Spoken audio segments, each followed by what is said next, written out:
guys, welcome to my channel. So let's continue discussing income tax for corporations.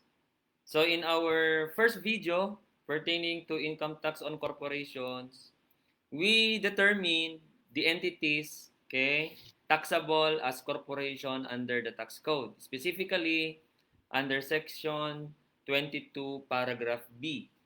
So alam na natin kung ano-ano yung mga entities, mga organizations, okay, that are taxable as corporation. So, ang next video natin, which is this particular video actually, ang topic natin is about tax-exempt corporations provided under Section 30 of the Tax Code. So, yung title ng Section 30 natin ay mga tax-exempt corporations. So, naka-enumerate doon kung ano-ano yung mga corporations that are exempt under the law. And there are 11 categories of tax-exempt entities under Section 30 of the Tax Code. Okay?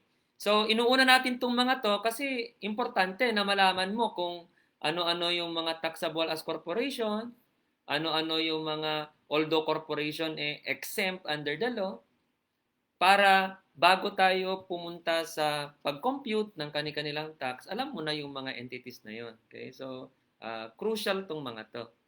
So, our topic after this will be the different taxes na ng corporation. Yung capital gains tax nila, yung final withholding tax nila, saka natural yung regular corporate income tax, MCIT, etc. Okay, next. By the way, no, baka may mga iba dito na first time manood ng ating video. Okay, baka mga napadaan lang. Yan. So, I hope you will also subscribe very soon. Sa mga subscribers na natin, thank you very much. At saka sa mga sugid nating tagapanood, maraming salamat sa walang sawa niyong suporta. Okay? So, sige, let's proceed with our topic, tax-exempt corporations under Section 30 of our tax code. Okay.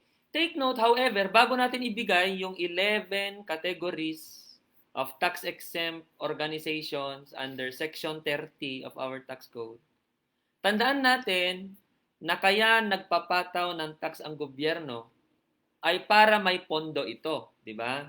Kaya nga tinatawag na ang tax ay lifeblood ng government eh. Na without tax, hindi mag-e-exist ang isang gobyerno. Kaya generally, kapag ka ang topic ay tax exemption, pag ang topic ay tax exemption, tinan mo yung naka-red dyan sa ating screen. Okay? The moment na ang topic natin ay tax exemption, alam mo na to, tax exemption are strictly construed against taxpayers. Ibig kasi, kaya naman nag-impose ng tax eh. Para mangolekta ng tax eh, di ba? Hindi naman nag-impose ng tax ang gobyerno para i-exempt tayo. Kaya pagdating sa topic na tax exemption, allowable deduction, klarong-klaro dapat na exempt ka before ka i-exempt. Klarong-klaro dapat na deductible yan before it will be allowed as a deduction. So, dahil dito, nag-issue ng guideline ang ating BIR through Revenue Memorandum Order 38-2019. Okay? So, ang sabi, the requirement for the grant of tax exemption are specified by law granting it, and such grant is strictly construed against the taxpayer because an exemption restricts the collection of taxes. Kaya siya strictly construed against taxpayer.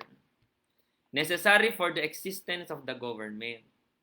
Okay? So, ibig lang sabihin, dapat sure na exempt yan. Kaya kailangan ma-meet mo yung mga conditions to be exempt. Thus, a corporation claiming tax exemption must be able to show clearly that it is organized and operated for the purposes under Section 30 of the Tax Code. Ano ulit yung Section 30? Listahan ng mga tax-exempt corporations or organizations. Okay? So, ibig sabihin ng RMO 38-2019, hindi common na sa Section 30 ka, talagang tax exempt ka na because that exemption is not actually absolute.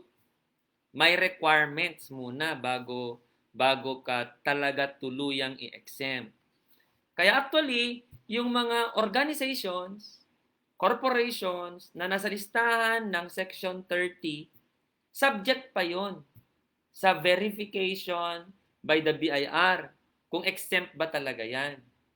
Kaya actually, ang topic ng RMO 38-2019, ang pinaka-substance nito ay yung pag-i-issue ng Certificate of Tax Exemption.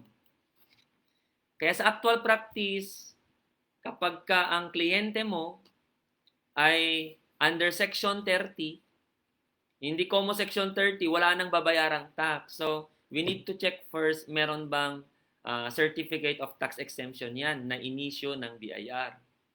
Kasi kung wala, generally, hindi siya talaga exempt. Baka hindi nag-qualify. Okay? So, let's continue. So, may mga tests on how to determine whether or not that entity is really exempt. Kasi ulitin ko, yung listahan, yung 11 na categories of tax exemption, hindi absolute yung kanilang tax exemption. So, ibig sabihin, may mga kaakibat na kondisyones muna bago talaga tuluyang exempt. So, there are conditions. So, under RMO 38-2019, isa sa mga tests na dapat mong i-check ay yung organizational test. Okay? Organizational test. So, this requires that the corporation or association is constituted. This requires that the corporation or association's constitutive documents must show that its primary purposes of incorporation fall under Section 30. Okay? Yun ba talagang nandoon sa Articles of Incorporation? Pasok ba talaga sa Section 30? Kasi halimbawa, bago natin basahin yung Section 30, karamihan ng requirements sa Section 30 ay yan ay non-profit, yan ay non-stock. Hindi kasi pwedeng sabihin lang ni taxpayer, for charity ako Non-stock, non-profit ako Madali lang sabihin yon. So, unang-una, i-check muna natin yung Articles of Incorporation mo. Non-stock ba talaga yan? Talaga bang yan ay inorganize, not for profit? So, yan yung unang test, organizational test. Okay. Ay, sir, alam mo, oo po. If you check the Articles of Incorporation, non-stock. Karamihan kasi ng exempt dito ay non-stock. Saka normally, pag narinig mo yung non-stock, normally kaakibat nun, non-profit. Parang ganon. Alam mo, sir, si ABC Corporation, pag tinek mo yung Articles of Incorporation niya, non-stock po talaga. Okay? Tapos nakalagay din po doon non-profit. That is not yet enough. May test pa tayo. Ano pang test? Operational test. Oo nga, sa papel, non-stock, non-profit. Okay? Sa papel, non-stock, non-profit. Halimbawa lang Halimbawa. Hindi ako against ABS-CBN. Gagamitin ko kasi ABS-CBN dito. I'm not against ABS-CBN nor in favor. Honestly, pag panonood, kasi hindi ako mahilig sa mga political view, etc. Pero gagamitin ko kasi siya dahil doon sa pag Christmas may mga lumalabas na mga t-shirt, 'di ba? Na halimbawa, Just Love t-shirt. Ang alam ko baka naman mali ako. Ang alam ko, ang gumagawa noon ay project 'yon ng ABS-CBN Foundation. So, halimbawa, project yun ng ABS-CBN Foundation. Halimbawa na lang, kasi baka mamaya mali tayo, di ba? So, of course, pag marinig mo yung term na ABS-CBN Foundation, syempre, ang papasok sa utak mo, non-stock, non-profit. Foundation nga di ba? Foundation. Kaso, kada may mga mahalagang okasyon sa bansa, kagaya ng Christmas, marami silang mga t-shirt, di ba, na nilalabas, na binibili natin. Siguro naman, kung halimbawa lang to baka kasi mali ako, ginagawa ko na lang siya na example. Okay? So kung halimbawang proyekto nga iyon ni ABS-CBN Foundation, hindi naman siguro create yung ABS-CBN Foundation para mag-print, magbenta ng mga t-shirt, di ba? O, kung sisilipin mo yung sa Articles of Incorporation, non-stock, non-profit. Pero nagpiprint naman ng mga t-shirts. So obviously, bagsak siya sa operational test, di ba? So hindi ko mo pasok sa organizational test, exempt na talaga. So sabi ng organizational test under RMO 38-2019, this requires that the regular activities of the corporation or association be exclusively devoted to the accomplishment of the purposes specified in Section 30. Okay? Para talaga exempt. A corporation or association fails to meet, okay, an association or corporation fails to meet this test if the corporation has no activities conducted in the furtherance of the purpose for which it was organized, or if a substantial part of its operation constitute activities conducted for profit. So dapat pumasa sa organizational test, sa operational test. And then, apply tayo sa RDO, Revenue District Office, na nakakasakop ng taxpayer na yan. Doon tayo mag-apply ng Certificate of Tax Exemption.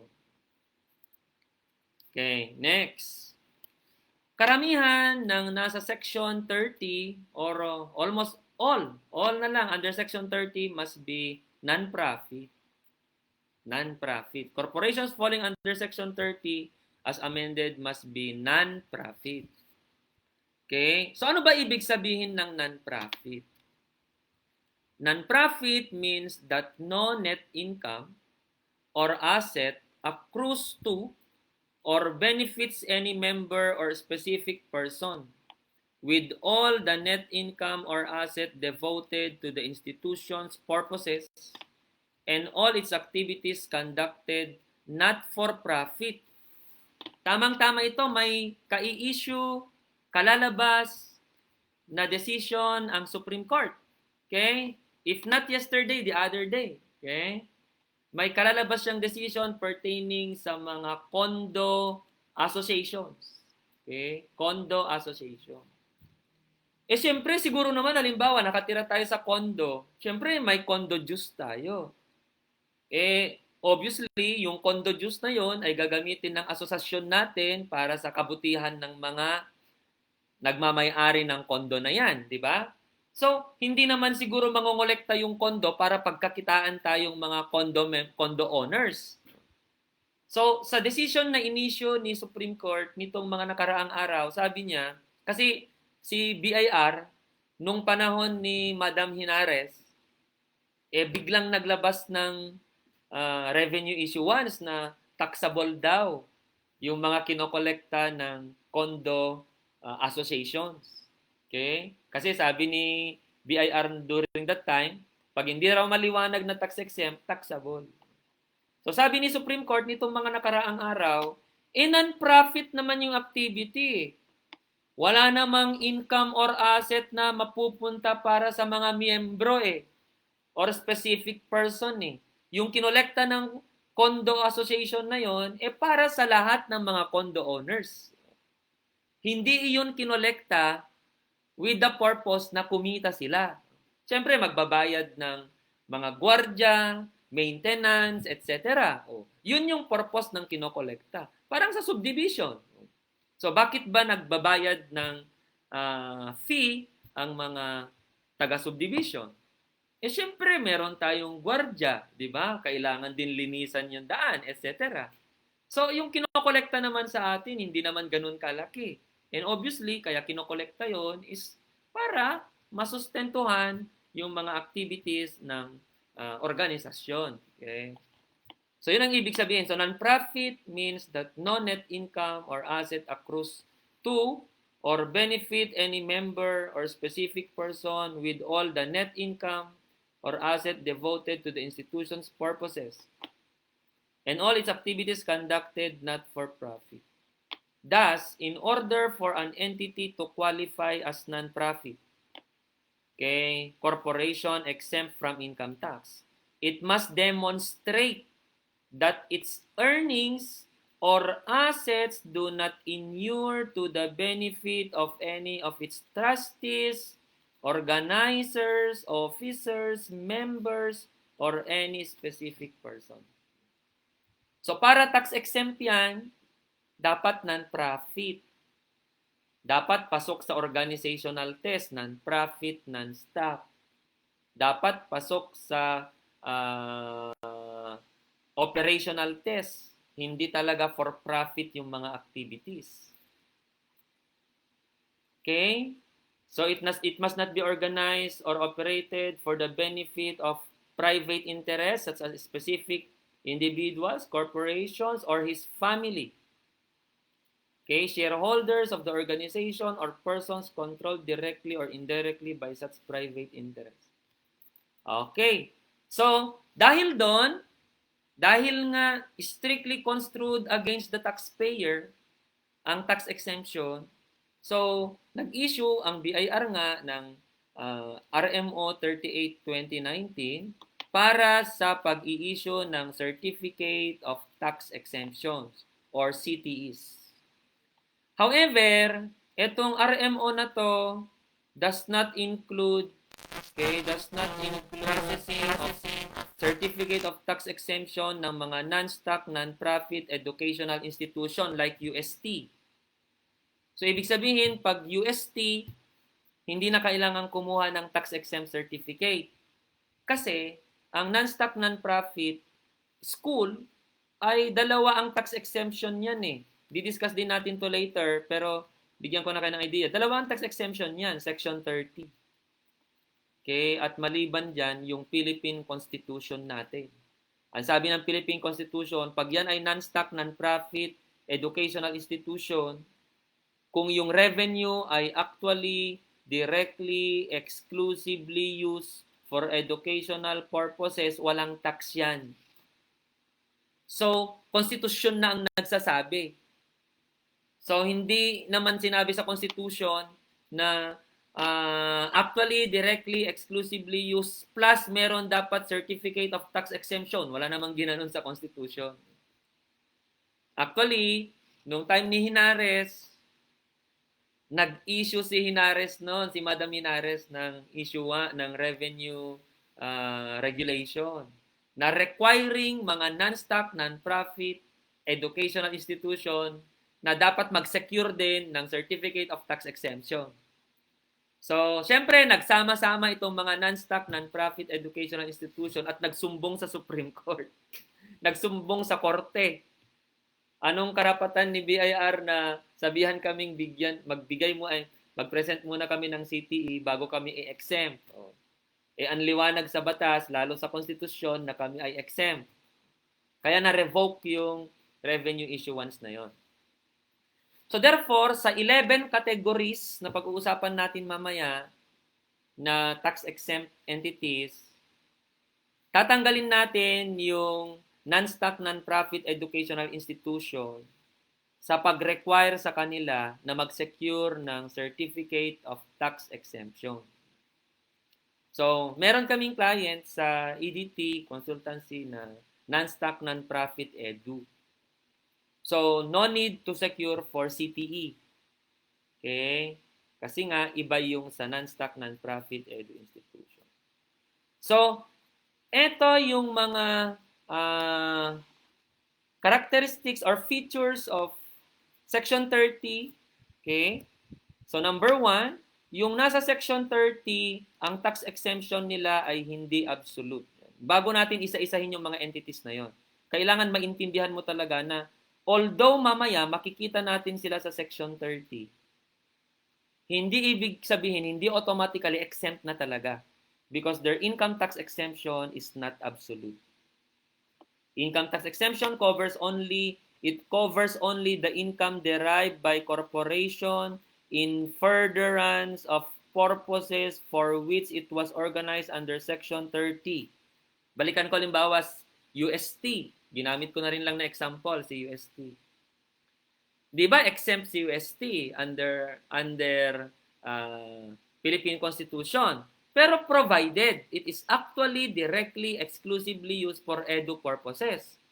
So, kung yung revenue niya na yon ay hindi naman actually directly, exclusively used for educational purposes, taxable yon. So, hindi siya papasok sa Article 14 ng Philippine Constitution. Eh sir, maliban kasi sa Philippine Constitution, nasa Section 30 din siya. Eh ang sabi ng Section 30, ito yung sinabi ng Section 30. Under Section 30 of the Tax Code, the following organizations shall not be taxed in respect to income received by them as such. As such, halimbawa, as non-stock, non-profit, edu institution. So kung yung income na yon ay walang kinalaman sa kanyang pagiging non-stock, non-profit, educational institution, itatax na siya. So kung pumunta ka sa UST, ang daming kainan dyan. So halimbawa, let's assume, kay UST lahat yung mga rentals nun. So nagbabayad ng rental yung mga lessees. Okay? So lessor dito si UST. Hindi naman siguro talaga kailangan na maraming kainan dyan para ikaw ay maging isang non-stock, non-profit educational institution. So kung yung revenue ni UST na yon ay wala nang kinalaman sa kanyang pagiging non-stock, non-profit educational institution, hindi rin naman actually directly, exclusively used for educational purposes, itatax na yon. Okay? Kaya, ang tax exemption under this section of the tax code, section 30, is not absolute. Ang exempt lamang ay it covers only the income, okay, derived by them, okay, for the purpose for which they were organized under section 30. Section 30 corporations are still subject to corresponding internal revenue taxes imposed under NIRC on income derived from any of their properties, real or personal, or any activity conducted for profit regardless of the disposition thereof. Ipasilip ko lang yung dulo ng Section 30. Okay? Ito yung dulo ng Section 30. So sabi sa dulo ng Section 30, notwithstanding the provisions in the preceding paragraph, yung 11 categories of organizations na exempt. Notwithstanding the provisions in the preceding paragraph, the income of whatever kind and character of the foregoing organizations from any of their properties, real or personal, or from any of their activities conducted for profit. Kaya kung may mga rental income sila at may mga activities sila for profit, regardless kung paano pa i-dispose yan, it shall be subject to income tax. Okay? Under the tax code. Kaya hindi absolute yung kanilang exemption. Okay. So puntahan na natin mamaya na natin i-discuss yung ibang item dito. Puntahan na natin yung 11 categories of corporations or organizations exempt under the tax code. Specifically, Section 30 of the tax code. Okay, number 1. Labor, agricultural, or horticultural organizations not organized principally for profit. So dahil si Sir Tabag nyo ay faculty member ng UST, gamitin ko ng example yon. Ito, labor organization. I am a member of UST Faculty Union, USFU. Tinatawag naming USFU. So if USFU, a labor organization of UST faculty members, ay inorganize hindi naman principally for profit, exempt. Kaso, dapat may ma-secure siya na Certificate of Tax Exemption from the BIR. So, mag-a-apply siya sa Revenue District Office na nakakasakop kay USFU. So, i-evaluate siya ni RDO. Kaya i-evaluate yung organization, gagamitin yung organizational test as one of the criteria, operational test as one of the criteria. Okay? Agricultural or horticultural organization. Sir, ano ba yung ibig sabihin ng agricultural or horticultural organization? Sabi ng RMO 38-2019, nasa RMO 38-2019 to, kaya basahin mo yung RMO 38-2019. Actually, mahaba yun. Kaya itong una lang yung itong una lang yung hihimayin natin, yung iba medyo na lang, bird's eye view kasi mahaba masyado. Anyway, almost same naman sila ng mga characteristics na yan ay non-profit, na yan ay non-stock. Sabi ng RMO 38-2019, okay, agricultural and horticultural organization refers to an association of persons investing crops or aquatic resources, cultivating useful or ornamental plants, or similar pursuits. It may also refer to an organization engaged in cultivating the ground, including preparation of the soil, the planting of seed, raising and harvesting of crops, and rearing, feeding, and management of livestock. It also includes organizations of persons involved in harvesting aquatic resources. Next. So, balikan natin na. So, yan yung number 1 sa listahan.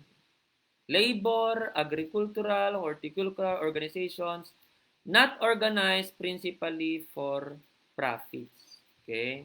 Pero, sabi ng RMO, in order to determine the true nature and consequently the taxability of a corporation claiming as a non-stock non-profit entity, the concerned BIR personnel shall be guided by the following discussions. Yeah.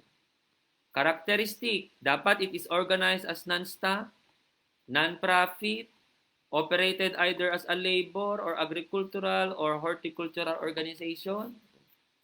Kaya isasubject yan sa evaluation. Okay?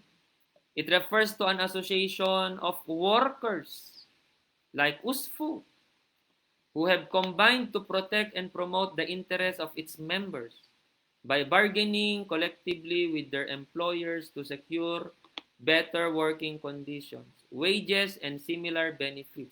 So yan yung gamit ng organization namin, USFU, para pakiusapan ang UST na kami ay bigyan ng maganda-gandang compensation packages. So walang iba dapat na ginagawa ang USFU, kundi ang isusulong lang ay kapakanan ng mga members ng members niya, okay? Faculty members ng UST.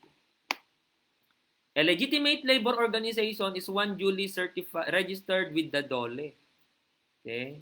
And includes any branch or local thereof. A labor organization may also be organized to improve the grade of the workers' products and or develop higher degree.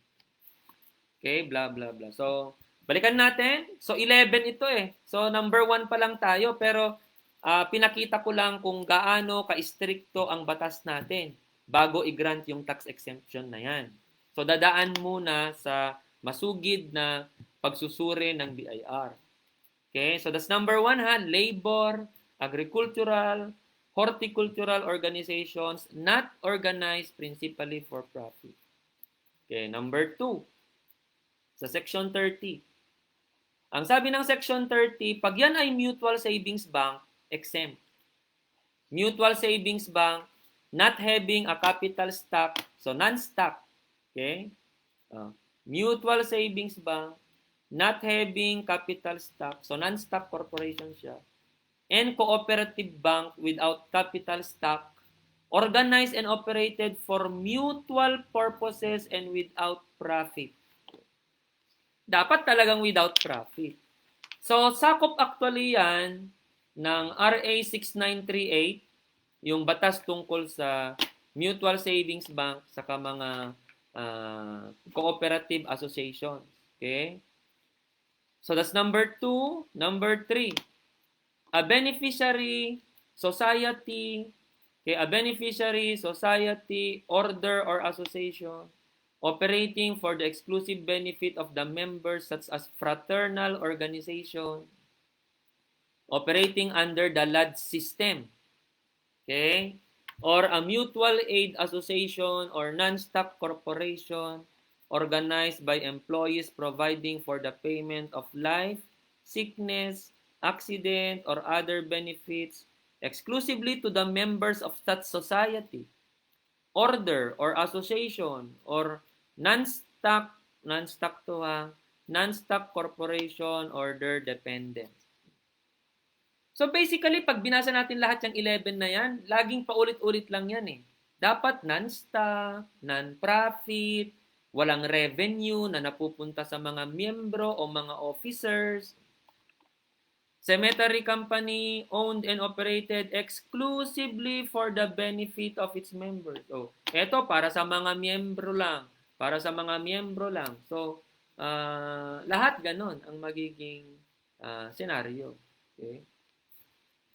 Number 5, o ganyan ulit, non-stock corporation or association organized and operated exclusively for religious, charitable, scientific, athletic, or cultural purposes. Halimbawa, CBCP. Ano ba yung CBCP? Yun sa religious org ng mga Catholic, di ba? Nawala sa, ko yung CBCP. Catholic Bishop, basta. Okay? Yan.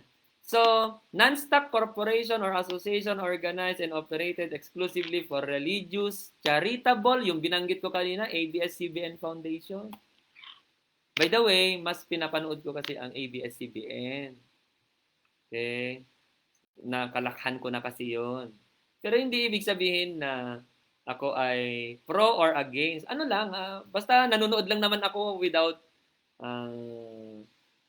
considering kung ano yung mga political, without considering mga political affiliation nila or preferences nila. So, wala tayo sa ganun. Okay?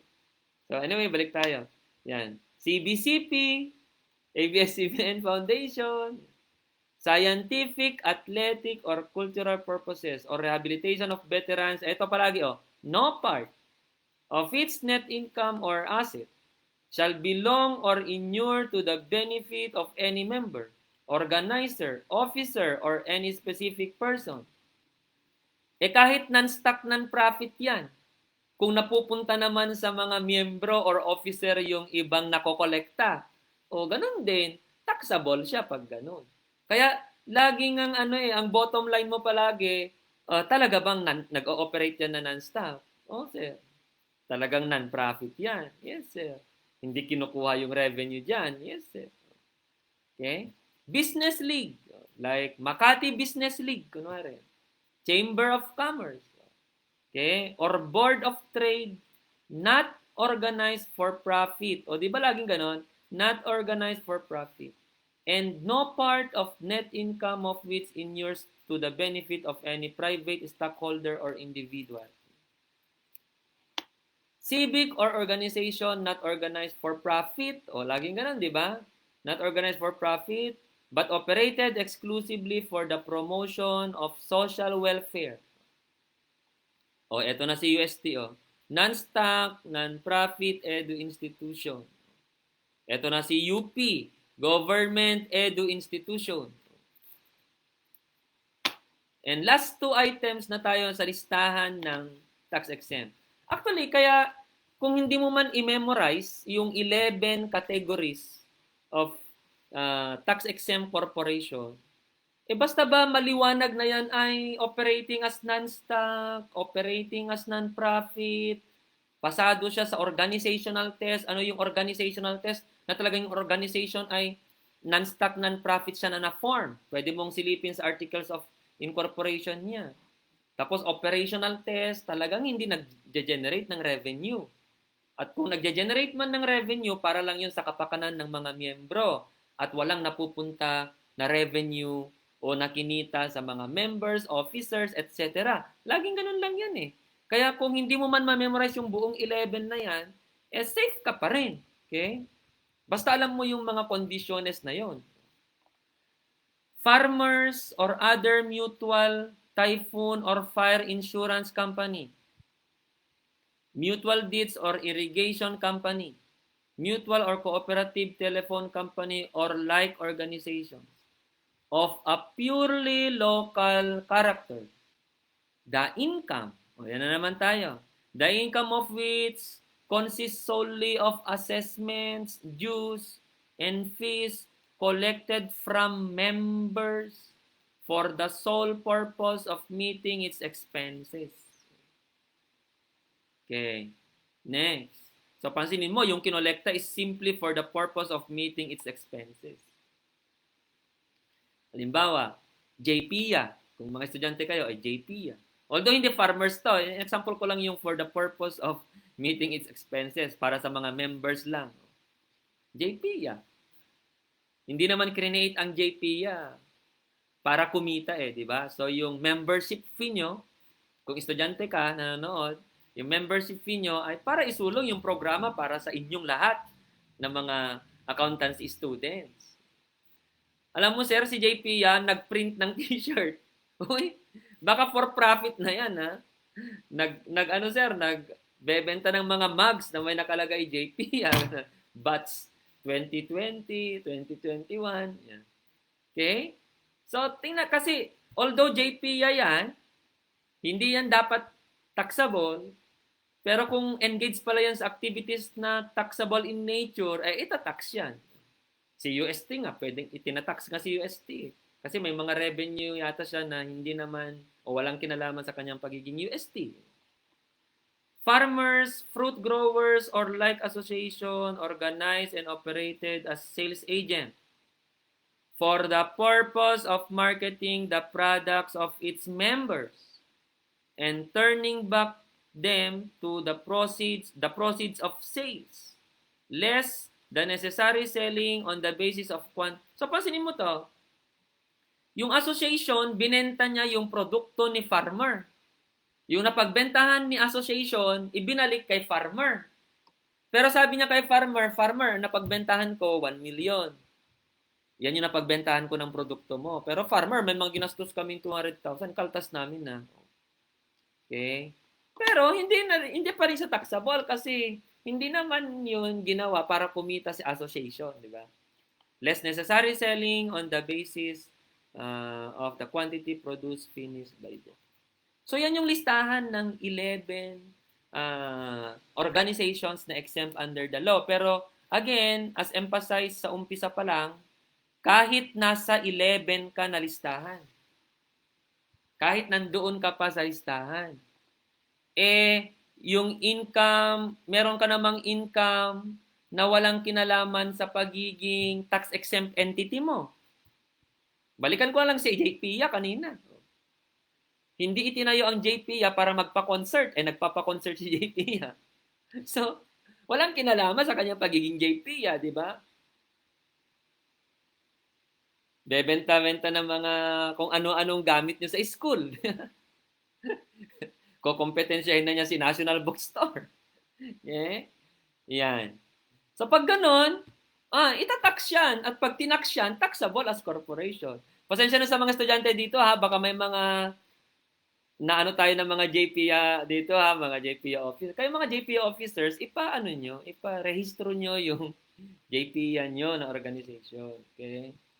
Any of their properties, real or personal, or from any of their activities. So, ibig sabihin, nasa 11 ka man na listahan ng entities na exempt, kung may mga income naman sa mga properties mo, sa paggamit ng properties mo, ibig sabihin mga rental income, or from any activities na conducted for profit, subject to tax ka na. Kaya nga sabi natin sa umpisa kanina, okay, yung 11 organizations na yan, yung pagiging tax exempt nila ay hindi absolute. Ito, the income tax exemption ng 11 categories of organizations na yan ay hindi absolute.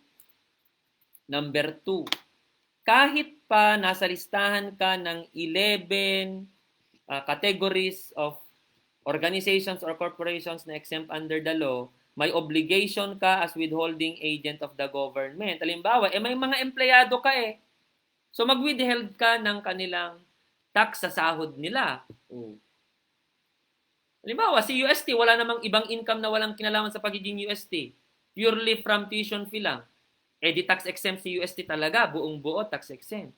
Kahit tax exempt siya, may mga empleyado siya. So mag-withheld siya sa income tax ng mga empleyado niya. Tapos, di ba, sa mga previous videos natin, may tinatawag tayong creditable withholding taxes. So, halimbawa, si UST, pasensya na kung si UST ginagamit ko ha, siyempre, I am from UST, alam nga, gagamit pa ako ng iba, so, kaysa mag-isip pa tayo kung ano mga entities, di UST na lang, okay? So, balik ako. So, yun. So, yung pagiging withholding agent mo ay nandoon pa rin. Although ikaw, kahit pa sabihin mong ikaw ay qualified as tax-exempt corporation. Kaya kung ikaw ay tax-exempt corporation, nirerentahan mo lang yung opisina, di ba sa mga previous videos natin, okay, may withholding yun na 5%, di ba? So, wag mong ibayad ng buo yung renta mo. I-withheld mo yung 5%, remit to the BIR the 5%.